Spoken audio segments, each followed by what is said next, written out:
Alô, você, concurseiro de todo o Brasil, é um prazer mais uma vez recebê-lo em nossa companhia. Seja bem-vindo, meu amigo, minha amiga, a este site de sucesso que vai fazer de você mais um dos nossos campeões. Sou o professor Jefferson Fiel, professor de matemática e raciocínio lógico, e na aula de hoje, galera, dando continuidade ao estudo da álgebra, nós vamos falar sobre função do segundo grau. Outro tema muito recorrente nos concursos públicos. É importante que você entenda não só a parte conceitual, mas como que se determina algumas especificidades, tipo valor mínimo, valor máximo, que é muito cobrado aí pelas mais diversas bancas. Então vem comigo, vamos dar o pontapé inicial aí, falando sobre função do segundo grau. Bom, galera, o que nós vamos estudar na aula de hoje? Nós vamos estudar o seguinte. Nós vamos conceituar o que é a função, certo? Vamos também falar sobre a parte gráfica, né? Principalmente a leitura e a análise do gráfico da função do segundo grau. Nós vamos identificar em que situação essa função aumenta, em que situação ela diminui, o crescimento e o decrescimento, e, por fim, resolver problemas envolvendo valores máximos e mínimos da função do segundo grau, beleza? Então, essa aqui é a nossa proposta de estudo para essa aula, beleza? Então, vamos lá, falando, então, sobre a função do segundo grau. Primeiro, você chega e olha assim, professor, mas aí está escrito função quadrática, e é de forma proposital, para que você entenda que função quadrática e função do segundo grau é a mesma coisa. Na verdade, são formas distintas de fazer referência a uma mesma situação. Por que eu coloquei a quadrática aí? E nós iniciamos falando de função do segundo grau. Porque, dependendo da banca, pode o edital trazer a nomenclatura função do segundo grau ou função quadrática. Ambas são a mesma coisa. Tranquilo? Beleza. Bom, galera, a função do segundo grau ou função quadrática é toda função escrita neste formato aqui, ó. F de x igual a x ao quadrado mais bx mais c. F de x quer dizer o quê? Em função de x. Quer dizer que este valor vai assumir valores que dependem diretamente do x. Para cada valor de x, eu tenho um valor para essa função, ok? Por isso que diz em função de x. Tranquilo? Se o x alterar o valor para mais ou para menos, vai fazer com que o resultado dessa função também altere para mais ou para menos, ok? Beleza, então nós já sabemos por que é função. Por que ela é do segundo grau ou quadrática? Porque o maior expoente da variável em questão, nesse caso a variável x, é o 2. Se fosse 1, ela seria do primeiro grau. Se fosse 3, seria do terceiro grau. E assim sucessivamente, ok? Desde que o valor, o coeficiente, que é o valor numérico que esteja junto com a variável, seja diferente de 0. Tranquilo? Bom, então nós já sabemos o que é uma função. Algumas questões são importantes antes da gente aprofundar o estudo de função. Por exemplo, saber definir quem são os coeficientes. Coeficientes, galera, são os valores numéricos que estão juntos com a variável. Então, eu tenho aqui, ó, o x ao quadrado, eu tenho x e aqui não tem x, observe. Eu tenho aqui representado pela letra A, B e C. Isso aqui são chamados de coeficientes da equação. Cada uma dessas letras, elas na verdade representam um número real. Pode ser positivo, negativo, pode ser fracionário, decimal, não importa. É um número real, ok? Então, são valores reais com A diferente de 0. Por que A diferente de 0, professor? Porque se o A for 0, deixa de existir esse termo aqui. E deixando de existir este termo que tem o x ao quadrado, a função deixa de ser do segundo grau. Por isso que o a nunca pode ser zero em se tratando de uma função do segundo grau. Ok? Beleza? Bom, agora que nós já conhecemos os coeficientes, vamos simplesmente treinar a identificação deles. Então, eu tenho aqui uma função assim, f de x igual a x ao quadrado mais 3x menos 5. Primeira coisa que você vai ter que fazer é identificar os coeficientes. Ou seja, quem é o coeficiente A, quem é o B, quem é o C. Então, me ajudem aí. Quem é o A? Professor, o A é o valor numérico que está junto com x ao quadrado. Tem algum número junto com x ao quadrado? Não tem. Quando não existir nenhum número junto com a variável que está elevada ao quadrado, considera-se sempre 1. Então, nesse caso, o meu A é 1, o meu B é o 3 e o C, que é chamado de termo independente, ele é o valor numérico que não está associado a nenhuma variável. Então, no caso aqui, menos 5. Então, vai ficar assim, ó. Tranquilo? Belezinha? Uma outra função, f de x igual a menos 5x ao quadrado mais 2x menos 12. Quem é o meu coeficiente A? O número que está com a variável ao quadrado, menos 5. O B, o que está com a variável x. O C, o termo independente, que não tem a variável junto com ele, menos 12. Então, vai ficar menos 5, 2 e menos 12. Tranquilo? Mais uma situação. F de x igual a 8x ao quadrado menos 6. Aí você de cara já se alerta. Professor, está faltando um termo aí. Sim, está faltando. A função ela pode ser completa ou incompleta. Nesse caso, ela é incompleta, porque eu tenho o coeficiente A, que é 8, eu tenho o coeficiente C, que é menos 6, mas não tenho o coeficiente B, que seria o valor numérico que está junto com o x. Não tem aqui. Então, nesse caso, ele vale 0. Então, vai ficar assim, ó, B, 0. Tranquilo? Uma outra situação é deixar claro que C, né, como eu já havia feito referência, é chamado de termo independente. E aqui já cabe a primeira observação, guarde isso fortemente na sua mente e no seu coração. C, chamado de termo independente, o coeficiente C, chamado também de termo independente, ele é um forte indicador para nós. É através dele que nós sabemos aonde a parábola intercepta o eixo Y. Olha só, o valor do coeficiente C indica exatamente o ponto no qual a parábola intercepta o eixo Y. Como assim, professor? Eu não entendi. O gráfico de uma função do segundo grau, ele é construído no sistema chamado sistema cartesiano ou plano cartesiano. Então, nós sabemos que é um conjunto de dois eixos, um na horizontal, que é o eixo X, outro na vertical, que é o eixo Y, ok? Todo gráfico da função do segundo grau é uma parábola. Então, nós temos dois tipos de representação dessa parábola. Essa parábola, ou ela vai ter uma abertura para cima, ou concavidade para cima, ou essa parábola terá uma abertura para baixo, uma concavidade para baixo. São as duas e únicas hipóteses possíveis. Não existe nenhuma outra forma de nós construirmos o gráfico de uma função do segundo grau e ser alguma coisa diferente disso. Never, nunca. Ou ela vai ter a abertura para cima, ou ela vai ter a abertura para baixo. Em se tratando de função do segundo grau, só temos essas duas opções, beleza? Professor, mas não pode ser assim para o lado, para a direita ou para a esquerda? A resposta é não. Isso aqui é gráfico de uma função, sim, mas ela não é do segundo grau, ok? Beleza? Então, essa situação aqui não existe.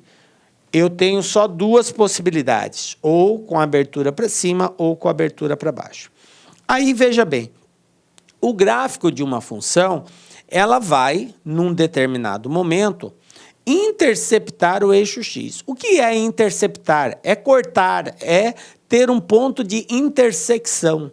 Então, eu posso, por exemplo, ter uma função assim, ó, uma função desse jeito. Observem que essa função que eu desenhei, ela intercepta o eixo x, ela toca o eixo x exatamente nesse ponto. E aquela observação que eu fiz no início é exatamente a indicação desse ponto. Quem é esse ponto aqui? É o coeficiente c. Se aqui for 2, quer dizer que o c vale 2. Se aqui for 5, quer dizer que o c vale 5. Então, o ponto no qual a parábola intercepta o eixo y é o valor do coeficiente c. Sempre vai ser assim, professor? Sempre. E se eu tivesse uma parábola assim, professor, ó? Ah, beleza. Olha aqui, outra parábola. Olha onde ela corta o eixo y, nesse ponto. Então, aqui é o valor do coeficiente c. Tranquilo, gente? Compreenderam essa questão? Então, ao olhar para o gráfico, você simplesmente observa em que ponto essa parábola vai interceptar o eixo y. Esse ponto é chamado de coeficiente c. Tranquilo? De boa na lagoa, né? Então, vamos para frente aí. Muito importante porque algumas bancas vão explorar exatamente essa questão. Eles vão te dar o gráfico. E a partir do gráfico você vai ter que construir a função e como você construir a função, para você construir, você depende dos coeficientes A, B e C. Então, essa é uma observação que já te adianta muito, tá? Beleza? Bom, então vamos lá, continuando. Gráfico de uma função do segundo grau. Como eu já anunciei, o gráfico de uma função do segundo grau vai ser sempre uma parábola. E sendo uma parábola, nós temos duas opções, né? Com a concavidade para cima ou com a concavidade para baixo. O que faz a concavidade ser para cima ou para baixo? Preste muita atenção nisso aqui. Eu já desenhei os dois formatos que a função do segundo grau pode assumir. Ou esse, e nenhum outro diferente disso, ok? Beleza. Professor, o que faz a abertura estar para baixo? A abertura também é chamada de concavidade. O que faz a abertura estar para baixo ou a abertura estar para cima? Veja bem, para que a abertura esteja para cima ou para baixo, vai depender do coeficiente A. Mais precisamente, vai depender do sinal do coeficiente A. Se o coeficiente A for positivo, a concavidade, a abertura é para cima. Se o coeficiente A for negativo, a abertura, a concavidade é para baixo, ok? Para baixo. Então, eu tenho para baixo e eu tenho ela para cima. Ou ela vai ser assim, abrindo para baixo, ou ela vai ser assim, abrindo para cima. Tranquilo? É o sinal do coeficiente A. Quem é o coeficiente A mesmo, professor? É o valor numérico que está junto com a variável que está elevado ao quadrado. Ok? Então, aqui, ó, A menor que zero, quer dizer que é negativo, para baixo. A maior que zero, quer dizer que é positivo, para cima. Tranquilo?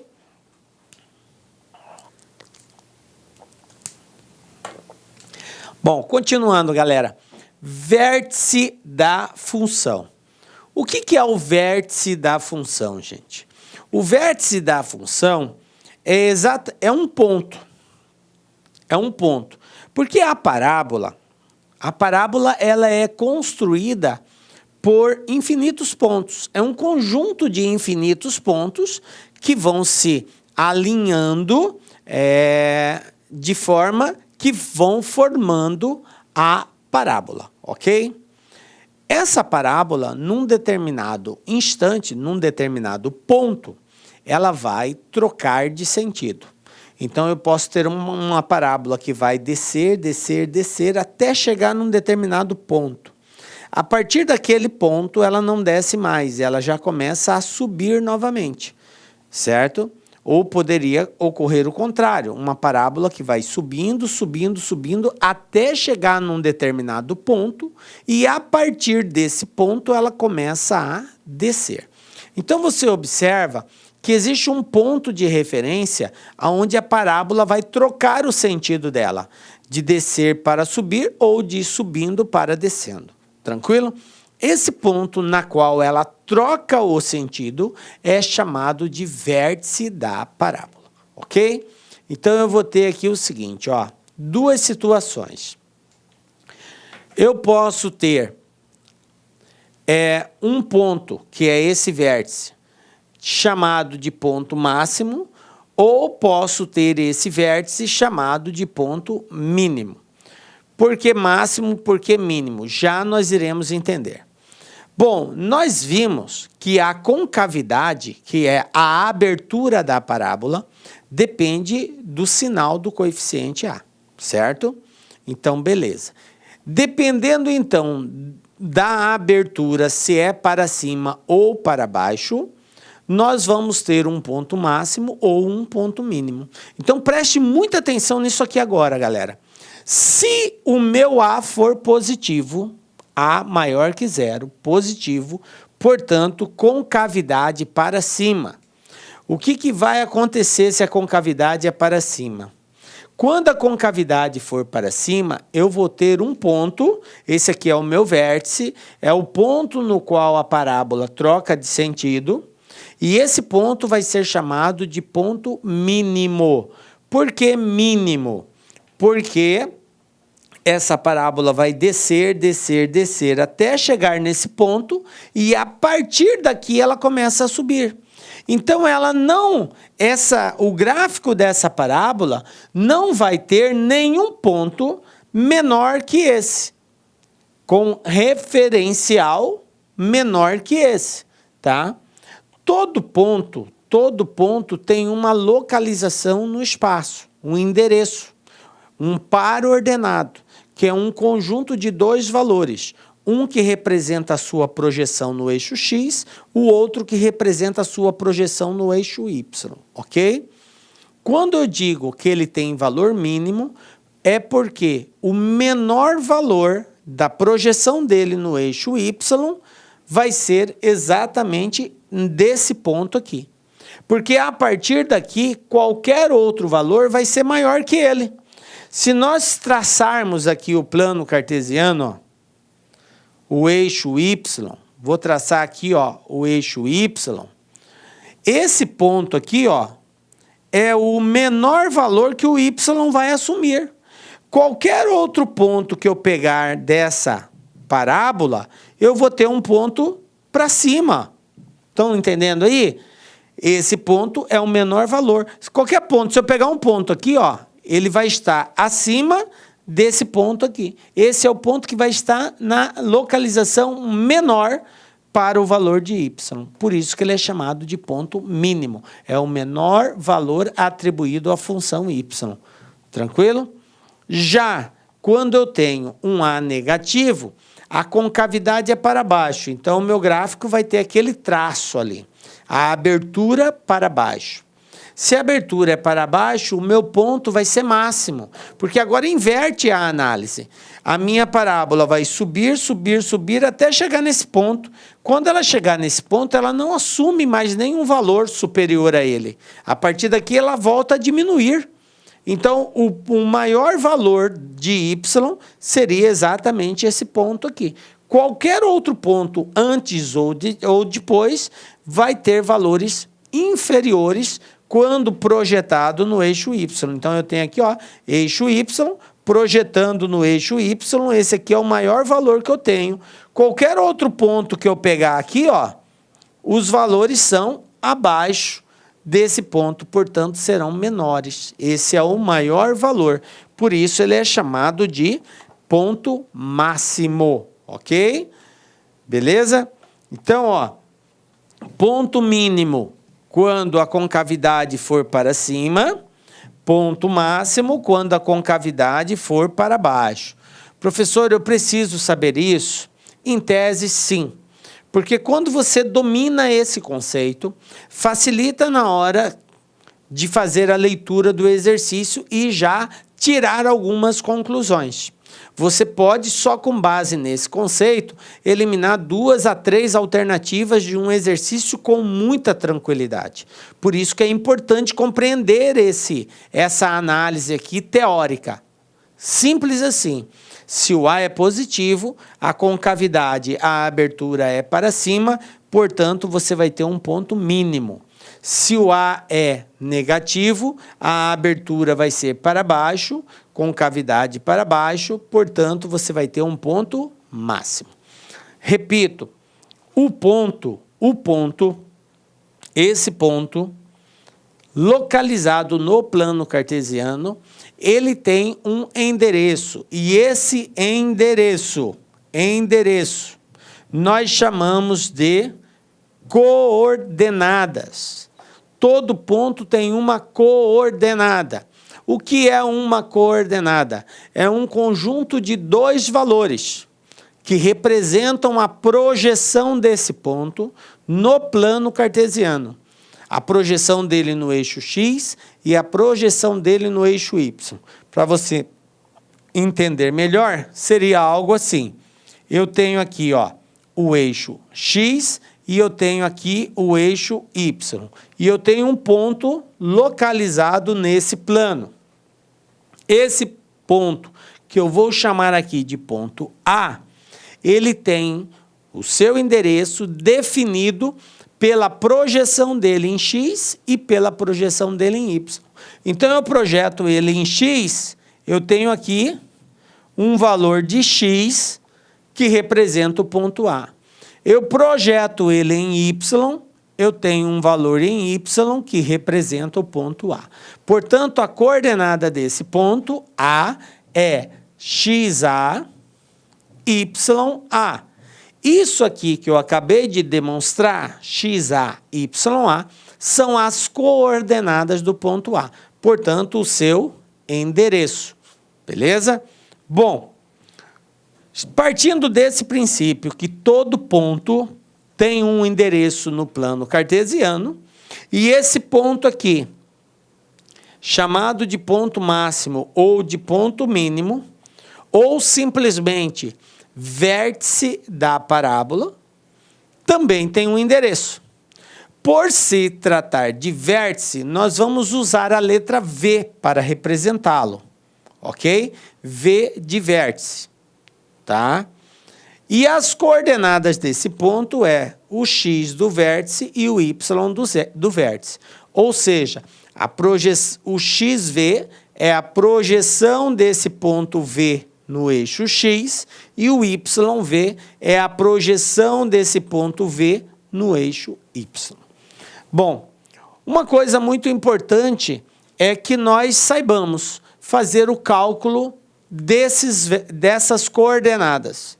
É importante que a gente saiba como encontrar essas coordenadas. E para isso, nós vamos fazer uso de algumas formulações, ok? Vamos usar as seguintes formulazinhas para nós encontrarmos tanto o X do vértice quanto o Y do vértice. Vamos lá, galera? Ó. Começando com o X. Para encontrar o X do vértice, nós vamos fazer uso dessa equaçãozinha aqui, ó. Menos B dividido por 2 vezes A. Lembrando que A e B são aqueles coeficientes que nós vimos no início da aula. Lembram? Coeficiente A, B e C? Então, nós usamos o coeficiente B e o coeficiente A para encontrarmos o X do vértice. E para encontrarmos o Y do vértice, nós fazemos uso dessa fórmula. Menos delta dividido por 4 vezes A. Professor, o que é esse delta? Nós já falamos sobre isso quando estudamos a equação do segundo grau. Delta é uma letra grega que é utilizada para representar uma equação. Qual é a equação? B ao quadrado menos 4 vezes A vezes C. Ok? E aí a gente faz uso da equação de Bhaskara, que a gente falou no estudo da equação do segundo grau. Então, se você não assistiu essa aula, recomendo assistir primeiro essa aula para depois continuar no estudo da função. Então, nós já vimos o que é o delta, certo? E aqui, para encontrarmos o y do vértice, eu tenho que calcular o delta, encontrar o valor dele, depois dividir o resultado por 4 vezes a. Ok? Esse resultado é o valor do y do vértice. E assim eu tenho as coordenadas. Beleza? Bom, já sabemos então o que é ponto máximo, ponto mínimo e o que é o vértice de uma função. O valor máximo ou mínimo de uma função é sempre dado pelo y do vértice. Muito importante isso. Meu prezado concurseiro, pare, preste atenção, abra sua mente e o seu coração agora para o que eu vou lhes dizer.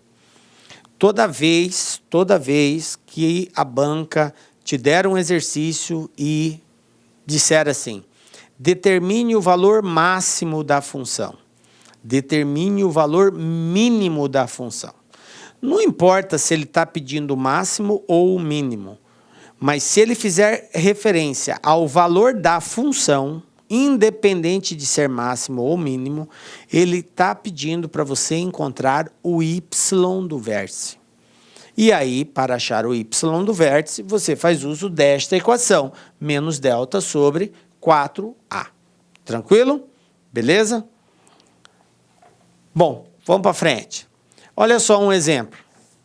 Observe a figura que representa o gráfico de y igual a x ao quadrado mais bx mais c, ou seja, o gráfico de uma função do segundo grau.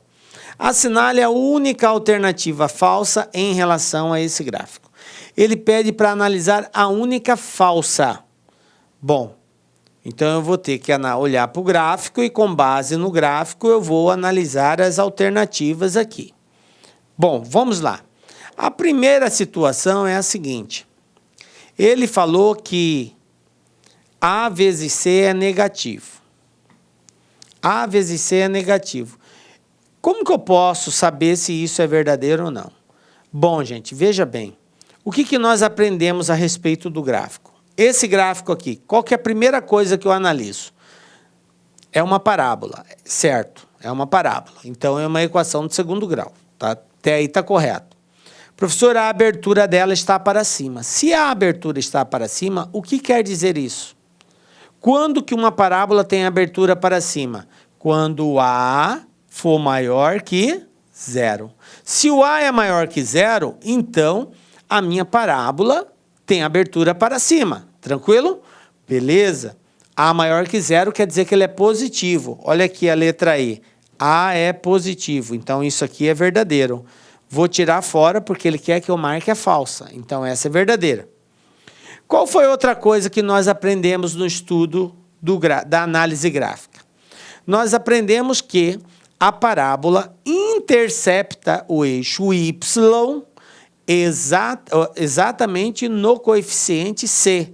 E aonde que essa parábola está cortando o eixo y? Olha só, exatamente nesse ponto aqui, ó. Aqui é o coeficiente c. E de acordo com o estudo do plano cartesiano, nós sabemos que o x é positivo para a direita, negativo para a esquerda. O y é positivo para cima e negativo para baixo. Portanto, eu não sei o valor do c. Eu não sei quanto que ele vale, mas uma certeza eu tenho. Ele é negativo, porque ele está abaixo do eixo x. E abaixo do eixo x, o y é negativo. Então, esse c, ele é negativo. Então, ele diz aqui, c é negativo. Isso aqui é verdadeiro. Ele mandou desconsiderar a falsa. Aí, se A é positivo e C é negativo, o produto deles vai ser negativo, é óbvio. Quando eu pego um número positivo e multiplico por um negativo, mais com menos é menos. Então, a resposta será negativa. Então, a letra A também é verdadeira, certo? B ao quadrado menos 4AC é positivo. Professor, que parada que é essa? Eu vou ter que fazer isso para responder? Não. O que é B ao quadrado menos 4AC? b ao quadrado menos 4ac é nada mais, nada menos do que o valor do delta. Aí, por isso que eu fiz aquela referência. Você precisa ter assistido a aula da equação do segundo grau. Lá na aula da equação do segundo grau, nós falamos sobre o papel desse cara aqui, ó, do delta. Nós vimos que o delta pode ter 3 tipos de respostas. O delta pode ser positivo, maior que 0. O delta pode ser igual a 0. E o delta pode ser menor que 0. Nós temos 3 possíveis respostas para o valor de delta. Tranquilo? Lembram disso? Maior, menor ou igual. O que o delta nos informa, galera? Quando eu tenho um delta positivo maior que 0, ele me indica que eu vou ter 2 raízes. Quando 2 raízes diferentes. Quem são as raízes de uma equação do segundo grau? Nós aprendemos lá também. É o x1 e o x2. Lembram disso? Raízes são os valores que nós atribuímos ao x1 e x2, que faz com que a equação seja igual a 0. Quando o delta é igual a 0, eu tenho 2 raízes também, porém elas são iguais. O x1 e o x2 vão ter os mesmos valores. Portanto, os dois serão um só, porque tem o mesmo valor, é 2 em 1. Tranquilo? E quando o delta é menor que 0, não vai existir raízes reais. O x1 e o x2 não irão existir.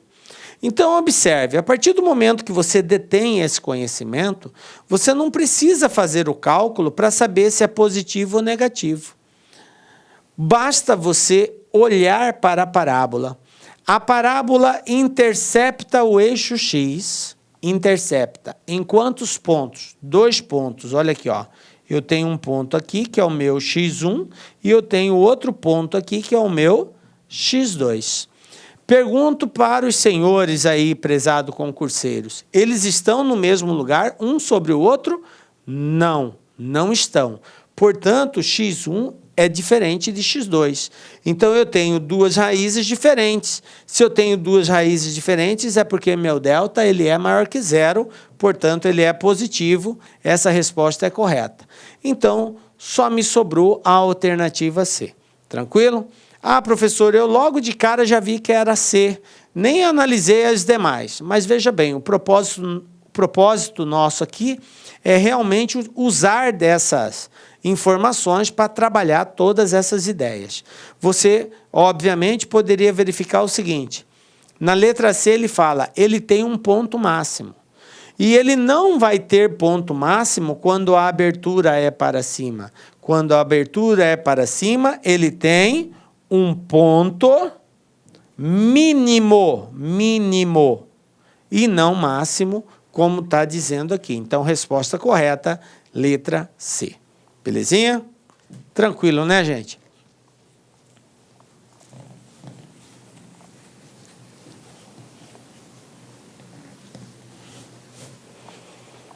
Beleza, vamos mais um exemplo aqui, ó. Uma empresa produz um determinado produto com o custo definido pela seguinte função. Cx igual a x ao quadrado, vou repeti-la aqui, ó. C de x igual a x ao quadrado menos 80x mais 3.000. Esta é a função que define o custo dessa empresa. Tranquilo? Considerando que o custo é C, Cx é o custo, em reais, e X é a quantidade de unidades produzidas, X é a quantidade de unidades produzidas e C é o custo de fabricação desse produto. Determine a quantidade de unidades para que o custo seja mínimo. Então, olha só, gente. Aí eu tenho aqui as alternativas de resposta. É muito importante, e essa talvez vai ser um dos maiores dificultadores que você, prezado concurseiro, poderá encontrar no concurso. Diante de uma função do segundo grau, como que eu sei se eu tenho que encontrar o x do vértice ou o y do vértice? Como que é definido isso, professor? Como que se caracteriza para que eu consiga resolver? Eu sei as fórmulas. X do vértice menos o coeficiente b dividido por 2 vezes a. Y do vértice menos o delta dividido por 4 vezes a. E sei manuseá-los. Mas a minha dúvida é, como eu sei que é o x ou o y que eu tenho que encontrar? Então, observem o seguinte. Lembrem que quando eu falei sobre isso, eu coloquei uma nota aqui embaixo dizendo que o ponto máximo ou o ponto mínimo faz sempre referência ao y do vértice, ok? Beleza. De acordo com o texto aqui, nós temos o seguinte, ó. Considerando o custo C. Olha aqui, ó, custo, isso aqui é o custo, C é o custo e X é a quantidade de unidades produzidas. O Y é a função, o X são valores que definem a função, ok? E aqui ele quer saber a quantidade de unidades para que o custo seja mínimo. Então ele quer saber, para que você tenha custo mínimo, que é o y do vértice, eu tenho que produzir x quantidades, que é a quantidade mínima, certo? A quantidade mínima me dá o custo mínimo, a quantidade máxima me dá o custo máximo, ok? Então, em outras palavras, quanto x precisa para que o custo seja mínimo. Beleza. Bom, então nós temos o seguinte, primeiro, por que mínimo e não máximo aqui? Porque se nós observarmos essa função, a parábola ela tem concavidade para baixo, já que o meu A é positivo, né? Concavidade para cima, já que meu A é positivo. Então, a parábola vai fazer isso aqui, ó. Se a parábola tem abertura para cima, portanto, eu vou ter um ponto mínimo. Tranquilo? E é exatamente isso. Qual é o valor de x que faz com que esse ponto seja mínimo? Portanto, eu vou ter aqui um x do vértice, e eu vou ter aqui um y do vértice. A proposta é o valor do x do vértice. É só isso que eu tenho que encontrar.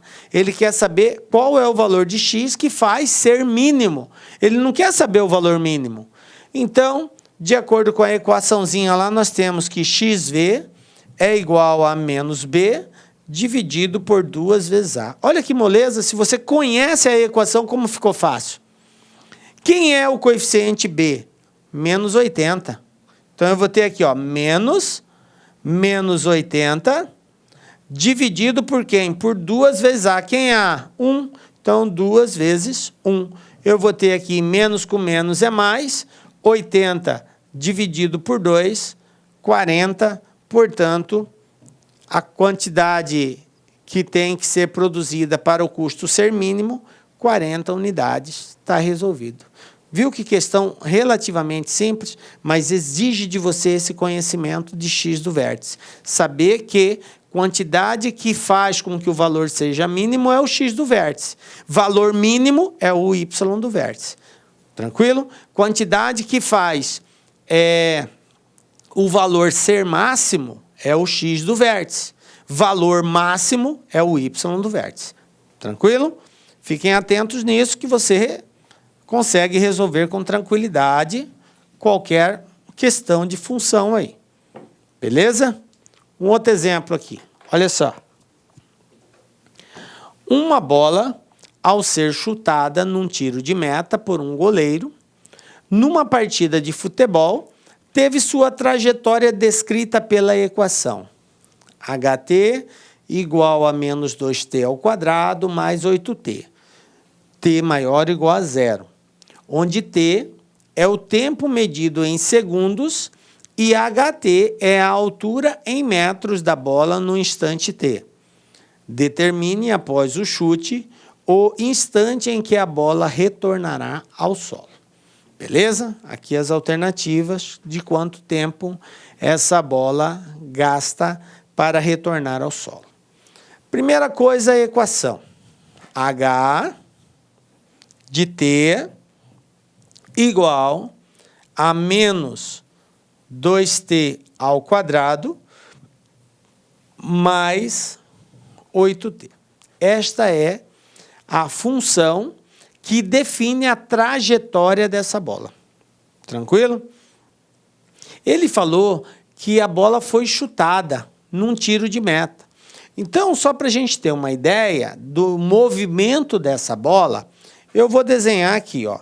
E, por favor, estão proibidos de rir do meu desenho. Imagina aqui, ó, o goleiro vai chutar a bolinha. Ele chutou essa bola. Essa bola ela vai fazer uma trajetória, ela vai fazer isso, ó. Até retornar ao solo. Ela vai retornar ao solo aqui. Certo? A bola vai fazer essa trajetória. Quando o goleiro deu o chute nessa bola, ela vai fazer uma trajetória parabólica. Beleza? Saiu desse ponto até esse ponto aqui. H é a altura que a bola atinge. Você observa que ela vai subindo, subindo, subindo até e aí volta a cair novamente. A pergunta aqui é a seguinte: ele não quer saber a altura máxima que essa bola atingiu. A pergunta poderia até ser essa: qual é a maior altura que essa bola vai atingir? A maior altura vai ser exatamente nesse ponto aqui, ó. A bola vai atingir a maior altura, ou seja, é o meu Y do vértice. Isso é a maior altura.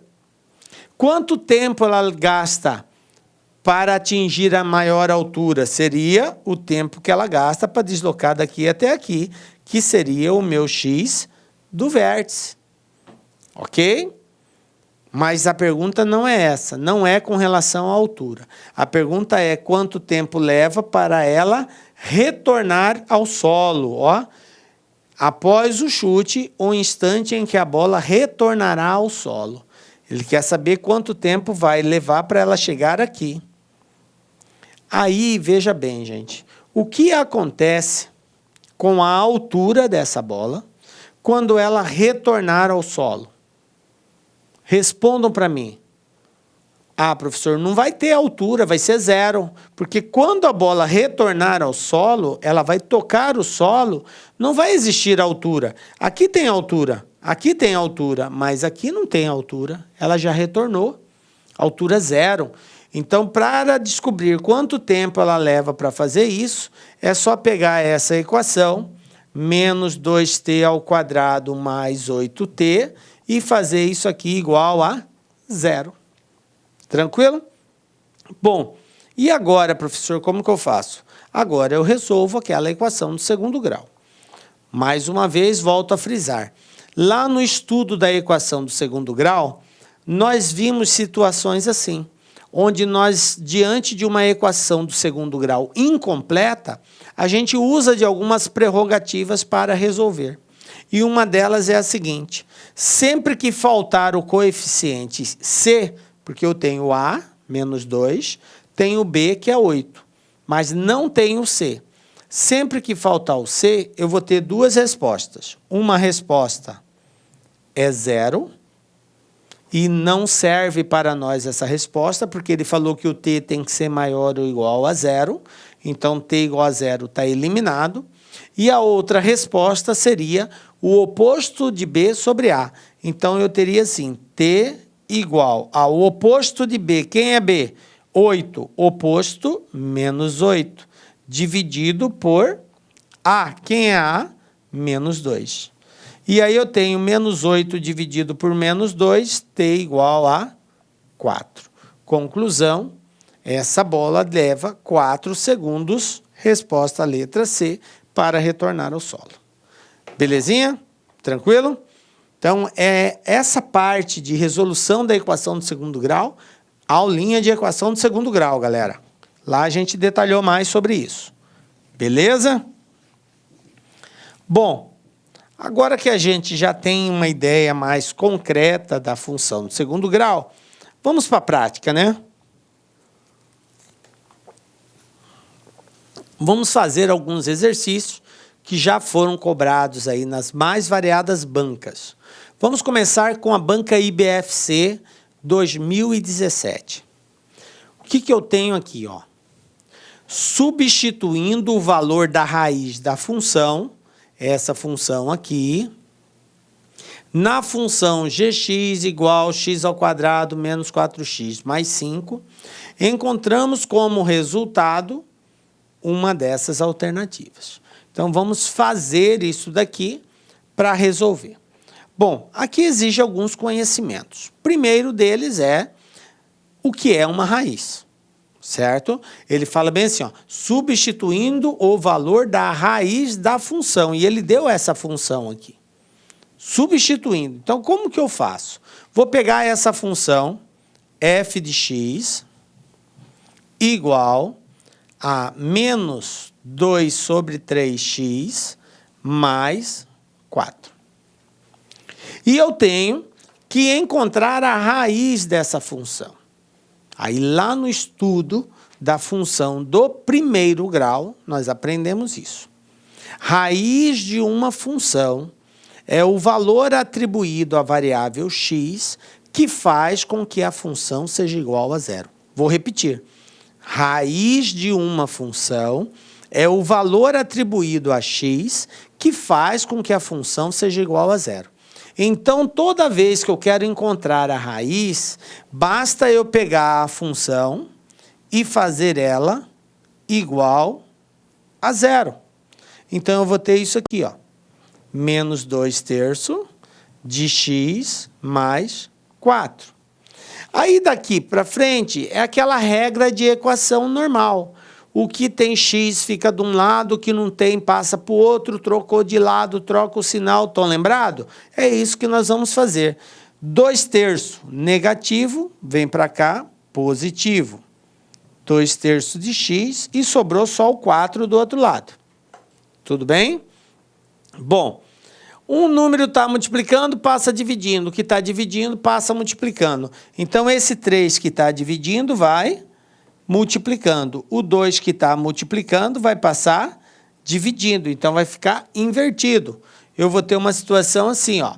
X igual a 4 vezes 3 dividido por 2. Olha só, o 3 estava dividindo, foi para cima multiplicando. O 2 estava em cima multiplicando, foi para baixo dividindo.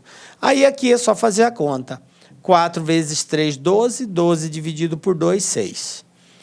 Essa é a resposta? Não. 6 é a raiz da equação. O que o exercício pediu para fazer? Pegar o valor dessa raiz e substituir aqui e verificar qual é o valor de g de x, da função.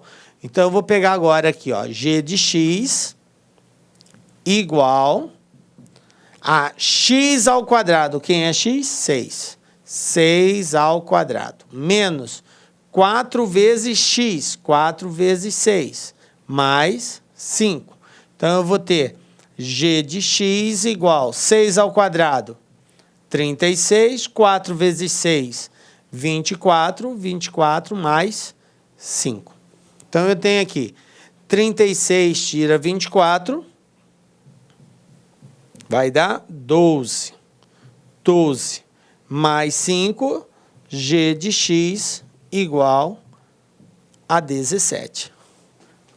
Ok? Pronto. Qual é o valor da função? 17. Tranquilo? Belezinha? Respira com calma. Você vê que não são cálculos tão complexos, mas exige a todo momento conhecimentos teóricos, definição. Por isso que eu volto a insistir na definição. Não podemos atropelar esse processo. Atropelar esse processo é ficar sem saber fazer o exercício. porque você vai precisar do conceito e não vai saber, tá? Beleza? Vamos para mais um exemplo aqui, ó. Banca CESP.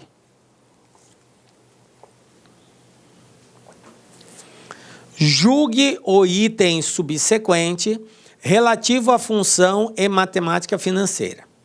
O valor de máximo para a função fx igual a menos 2x ao quadrado mais 96 mais 440 ocorre em x igual a 28.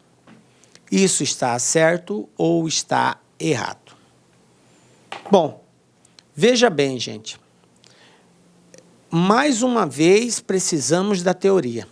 Esse exercício ele pode ser muito fácil de ser resolvido, como pode ser complexo a sua resolução.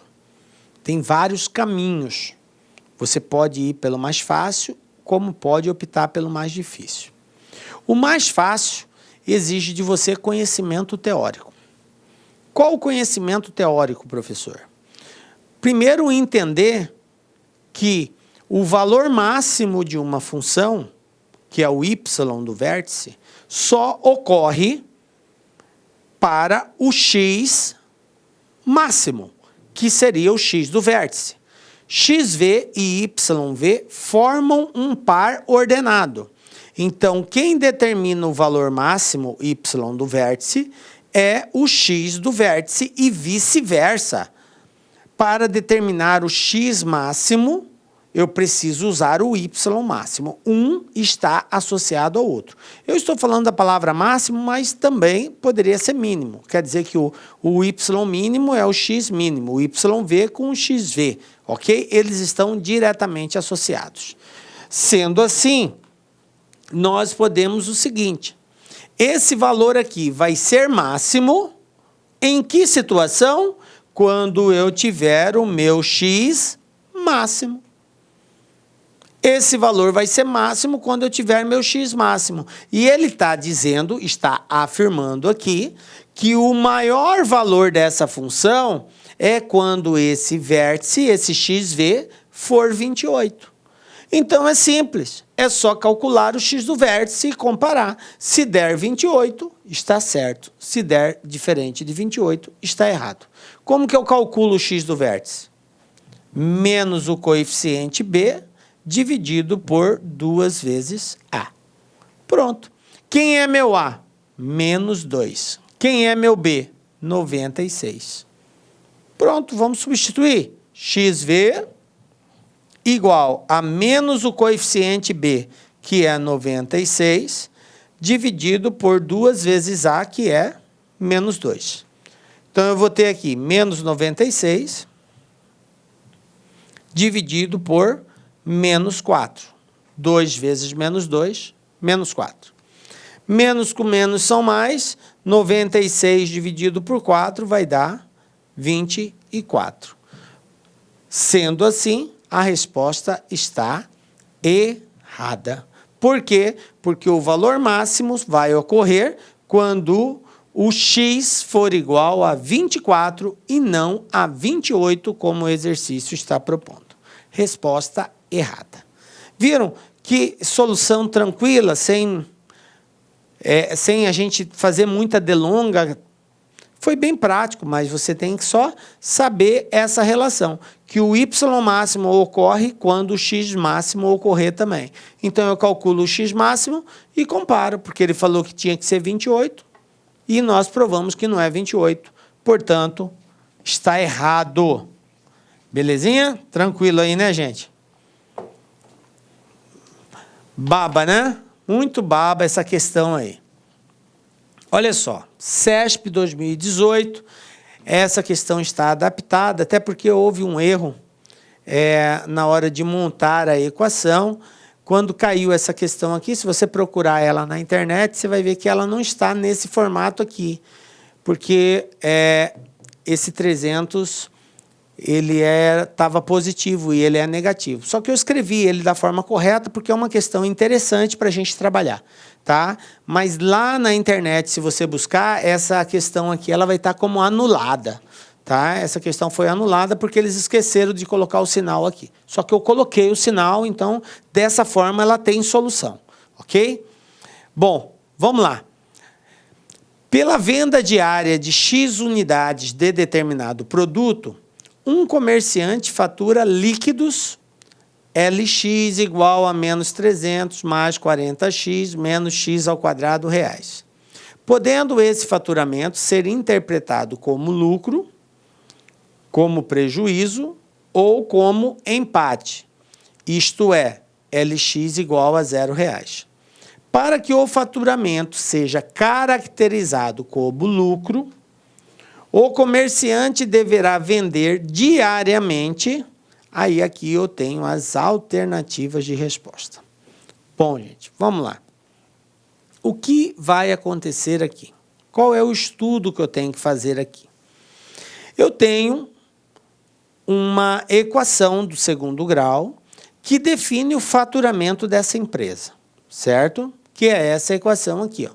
Menos 300 mais 40 menos x ao quadrado. Então, vou colocar ela aqui, ó. L de x igual a menos 300 mais 40x menos x ao quadrado. Beleza. A pergunta é a seguinte: quais são, para que o faturamento seja caracterizado como lucro, ou seja, para que tenha saldo positivo, o comerciante deverá vender diariamente. O que é vender?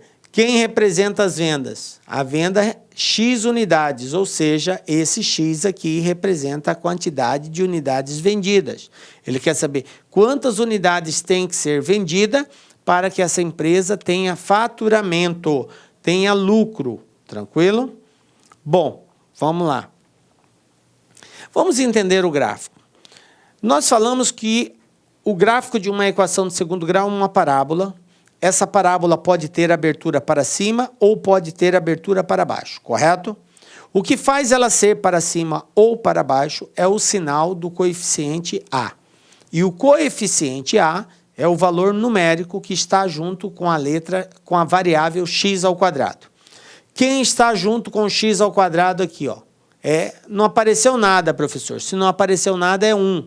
Então, quer dizer que o meu A vale menos 1, porque é negativo. Quem é o meu B? É o coeficiente que está junto com o x, no caso, o 40. Quem é o meu C? É o termo independente, no caso aqui, o menos 300. Tranquilo? A, B e C. Como essa função tem o A negativo, se o A é negativo, o que acontece com a concavidade da parábola? É para cima ou para baixo? Muito bem, A negativo, concavidade para baixo. Então, eu vou ter isso aqui, ó. Eu vou ter uma parábola assim. Tranquilo? Beleza? Bom, a parábola, ela vai cortar o eixo X. Vou colocar aqui, ó, eixo X. Essa parábola, ela vai fazer isso. Tudo bem? Quem são esses dois pontos aqui, ó? É o meu x1 e o meu x2. São as raízes da equação do segundo grau, x1 e x2. Lembram quando a gente começou a fazer o estudo da função? A função, a parábola, ela é escrita no plano cartesiano, ou seja, eixo x, eixo y. E o y é positivo para onde, gente? Para cima do eixo x ele é positivo, para baixo ele é negativo. E o exercício quer saber quais são os valores que faz com que a função seja positiva. E aí você observa que essa função, ela só vai ser positiva nesse trecho aqui, ó. Só nesse trecho, aqui, ó. Por quê, professor? Porque nesse trecho a função está acima do eixo x. Antes desse ponto, ela vem para cá, ó. Ela é negativa, está abaixo. Depois desse ponto, ela vem para cá, ela é negativa, ela está abaixo do eixo x. Aonde que ela é positiva? Só entre x1 e x2. Sendo assim, para dizer em que situação ele tem lucro, basta eu achar x1 e x2 e dizer que é entre esses dois valores. Eu só preciso fazer isso. Bom, então vamos em busca de x1 e x2. Como que eu acho isso? Bom, nós temos dois caminhos, por soma e produto, ou então nós vamos lá pela fórmula da equação de segundo grau. Achando delta, ó, b ao quadrado menos 4 vezes a vezes c, delta é b, 40, ao quadrado, menos 4 vezes a, que é menos 1, vezes c, que é menos 300. Delta vai ser igual a 40 vezes 40, 1.600, menos com menos, mais com menos dá menos, 4 vezes 300 dá 1.200, portanto, o meu delta vai ser igual a 1.600 tira 1.200, 400. Pronto, delta igual a 400. Determinou o valor de delta, o que eu vou fazer agora? Vou para a fórmula da equação de segundo grau. X igual menos b mais ou menos raiz de delta dividido por 2 vezes a. X igual a menos b, que é 40, mais ou menos raiz quadrada de 400, dividido por 2 vezes a, que é 2 vezes menos 1. Então, eu vou ter aqui x igual a menos 40, mais ou menos raiz quadrada de 400 é 20.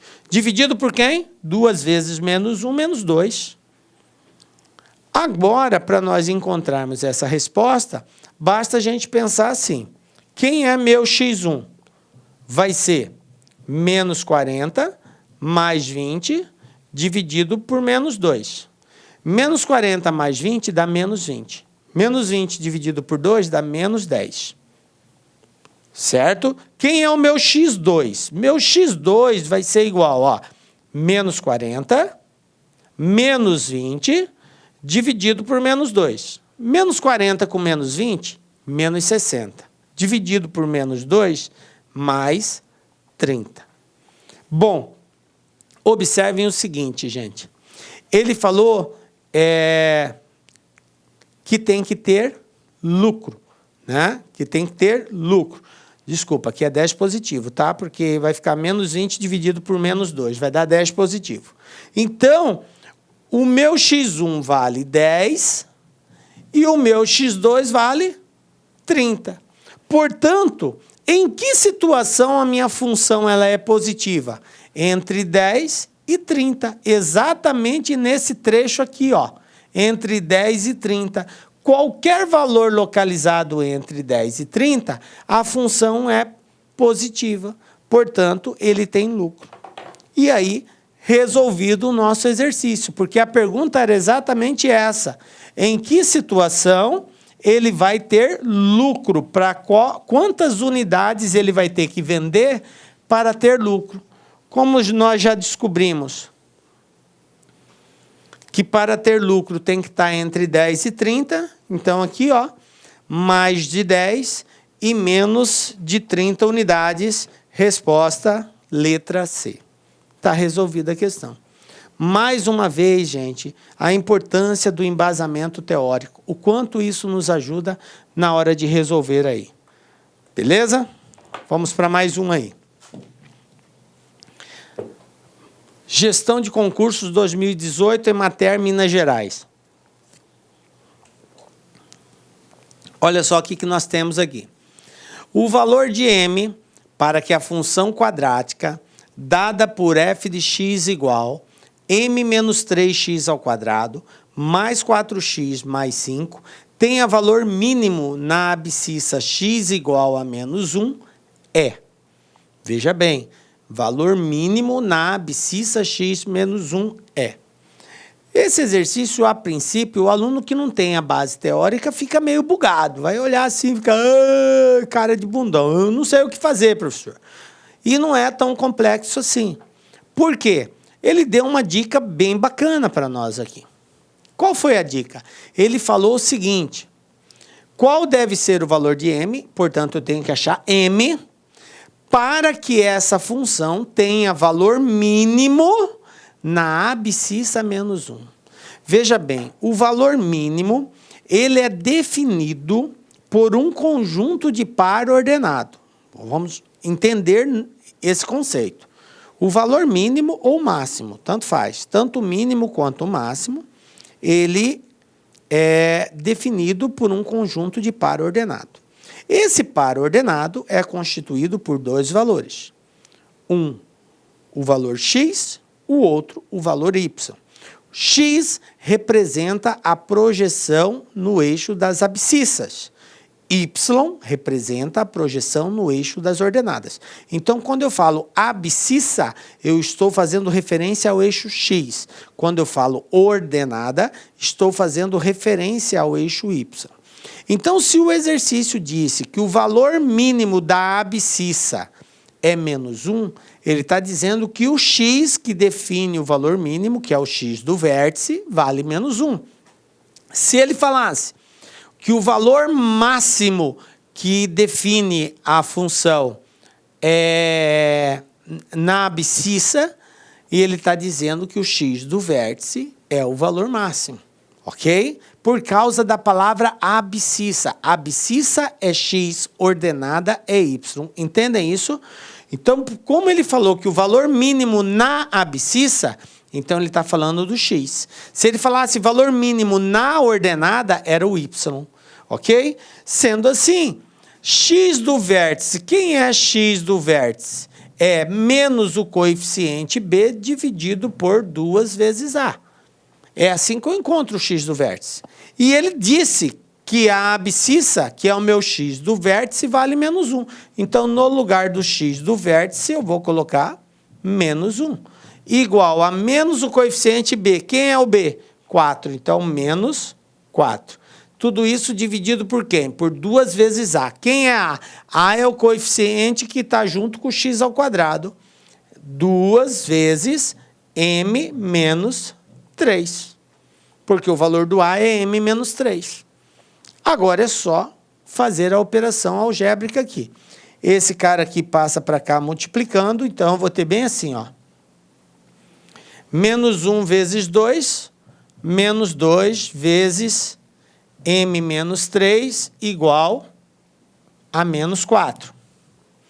Vou fazer aqui a distributiva, menos 2 vezes m menos 2m, menos 2 vezes menos 3, mais 6, igual a menos 4. Isolo o m, passo o 6 para o outro lado, menos 2m igual a menos 4 com menos 6, portanto, vai dar menos 10. Vou multiplicar tudo por menos 1, porque é negativo, então eu tenho que m é igual a 4 mais 6, 10. O 2 está multiplicando, passo dividindo, m igual a 5. Pronto. Qual é o valor de m? Para que ela tenha valor mínimo, m igual a 5. Pronto, simples. O maior trabalho aqui foi a questão algébrica, que a gente tem que saber fazer essa operação. Está dividindo, passa multiplicando, está multiplicando, passa dividindo, está somando, vai subtraindo, está subtraindo, vai somando. Essas trocas que nós temos que fazer para operacionalizar uma equação. No demais, partimos da fórmula do x do vértice. Olha que moleza. Tranquilo? Beleza? Então, aí, ó, mais um concurso, mais uma questãozinha aí, que com tranquilidade a gente resolve. Beleza? Vamos para mais uma aí. O FOP 2018, assistente administrativo. Olha só o que eu tenho aqui.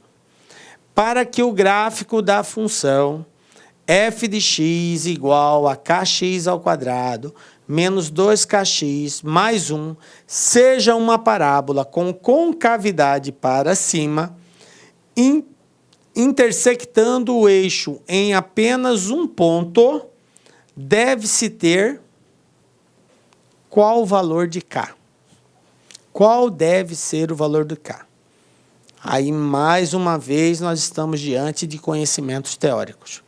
Por que eu disse que a gente tinha que voltar lá no estudo da equação do segundo grau? E lá eu quero reforçar com você isso daqui. No estudo da equação do segundo grau, a gente começa sempre pelo delta.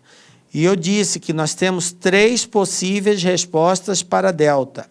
Ou eu tenho um delta positivo, ou eu tenho um delta igual a 0, ou eu tenho um delta menor que zero. Galera, isso você precisa saber esta associação. O que quer dizer um delta positivo maior que zero? Quando você calcular o delta, a resposta for positiva. Isso aqui quer dizer que você vai ter x1 e x2. Você vai ter duas respostas, uma resposta para x1, outra resposta para x2, e essas respostas serão diferentes. Quer dizer que x1 é diferente de x2, eles não têm o mesmo valor.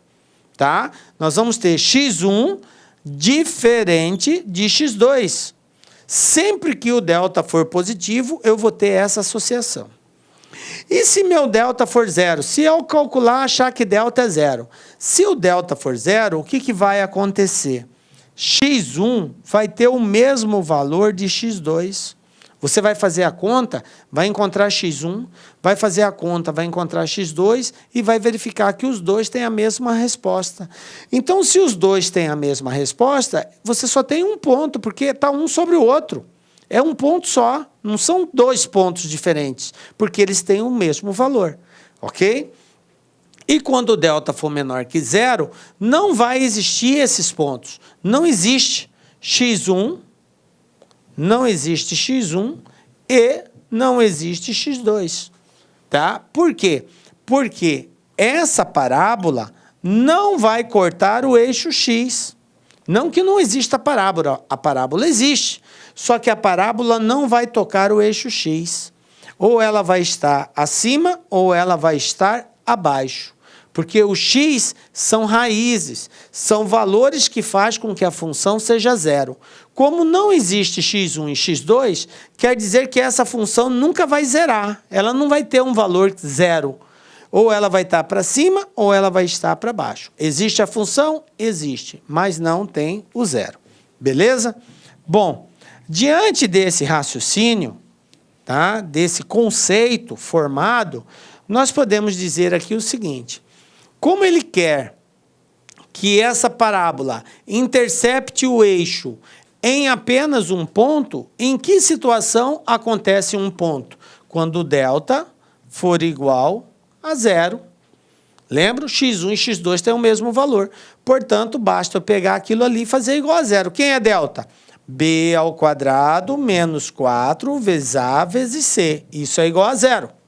Quem é B? B é menos 2K, então vai ficar aqui, menos 2K ao quadrado, menos 4 vezes A, que é K, vezes C, que é 1. E isso aqui igual a zero.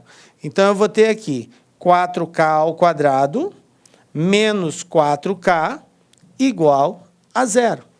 Portanto, ó, uma equação do segundo grau incompleta. Se eu dividir tudo isso aqui por 4, eu vou ter isso aqui, ó. K ao quadrado menos K igual a zero. Se eu dividir tudo por 4.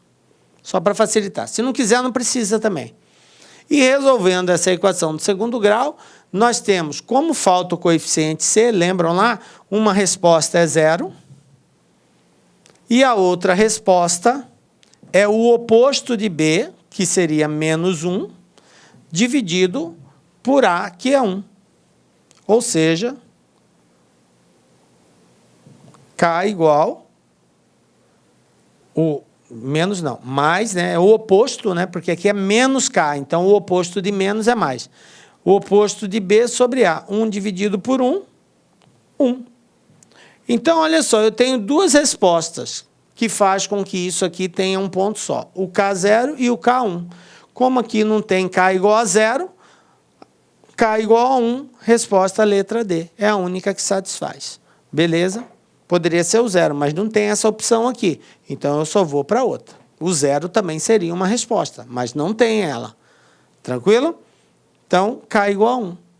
Mas olha a definição. Eu precisei saber isso. Partir do princípio que para ter um ponto em comum, o delta tem que ser igual a zero. Pronto, fechou. Olha só, uma empresa adquiriu um novo forno para ampliar sua produção. Porém, antes de utilizá-lo, é necessário que este seja aquecido até atingir uma temperatura de 1.100 graus Celsius. Estabilizando-se logo em seguida. Durante o aquecimento, a temperatura T do forno é descrita em função das horas H de funcionamento.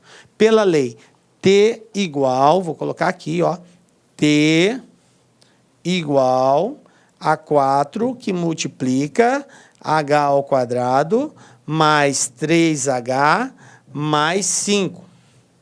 Essa é a função que define a temperatura desse forno.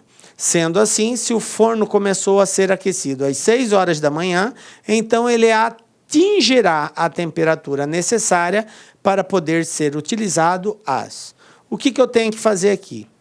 Ele quer saber, em outras palavras, quantas horas, que é o valor do H, o H são horas, vai levar para esse forno atingir a temperatura necessária. Qual é a temperatura necessária? Aqui, ó, 1.100 graus. Ele falou que esse forno, antes de usar, é necessário que seja aquecido a uma temperatura de 1.100. Então, para que esse forno seja utilizado, ele tem que ser aquecido até chegar nessa temperatura. Aí ele vai poder ser usado. E a pergunta é, quanto tempo vai levar para ele atingir a temperatura necessária se ele começou a ser aquecido às 6 horas? Preste atenção que ele não quer saber que horas serão. Ele quer saber só quanto tempo leva para ele atingir isso. Essa é a pergunta, ó. Sendo assim, se o forno começou a ser aquecido às 6, ele atingirá a temperatura necessária para poder ser utilizado às. Então, ele vai gastar tantas horas para ser aquecido. Então, ele começou às 6, que horas serão que ele vai poder ser utilizado? Simples. Vamos substituir no lugar do T, colocar 1.100, igual a 4 vezes H ao quadrado mais 3H mais 5. O 4 está multiplicando, a gente passa ele dividindo. 1.100 dividido por 4 é igual a H ao quadrado mais 3H mais 5. Fazendo essa divisão, 1.100 por 4 vai dar 275, igual a H ao quadrado mais 3H mais 5. Passando 275 para o lado de lá e fazendo as devidas subtrações, ó, menos 275 igual a 0, nós vamos ter a seguinte equação. H ao quadrado mais 3H menos 270 igual a 0. Portanto, aqui eu tenho uma equação do segundo grau. E agora, para a gente responder isso, a gente desenvolve essa equação do segundo grau aí, tá? E resolvendo essa equação do segundo grau, eu vou ter aqui o seguinte, que meu H,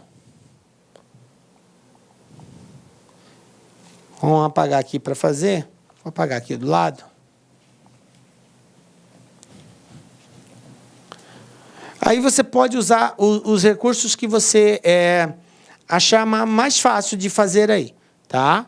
Você pode usar pela fórmula da equação do segundo grau, calcula lá delta, depois você vai para a fórmula da equação do segundo grau, resolve e vai achar o H1 e H2, ok? Ou você vai pela fórmula da soma e produto. Se você for pela fórmula da soma e produto, você vai encontrar o seguinte. Você vai encontrar que seu H1 é 15 e que seu H2 é menos 18. Você vai encontrar essas duas respostas, tá? 15 e menos 18. Você pode fazer ela, fica até como teste para você desenvolver através da equação de segundo grau. Você vai encontrar essas duas respostas, 15 e menos 18. Primeiro que o menos 18 não serve para nós, porque eu não tenho uma hora negativa. O horário é sempre algo positivo. Então, o valor que eu tenho que usar como referência é o 15. Mas a pergunta aqui, ó, observa que tem 15 aqui. 15 é a quantidade de horas que vai levar para ele aquecer. Mas a pergunta é, então ele atingirá a temperatura necessária às... Como começou, era 6 horas da manhã, E se eu pegar 15 mais 6, vai dar 21. Então, ele vai atingir a temperatura ideal às 21 horas. Tranquilo? Eu simplesmente pulei a etapa de calcular o H1 e o H2, ou X' e X2'. Tá? Fica aí como tarefa para você fazer isso. É só desenvolver essa equação do segundo grau. Você vai encontrar duas respostas, 15 e menos 18. O valor negativo, ora, não nos interessa, só o valor positivo.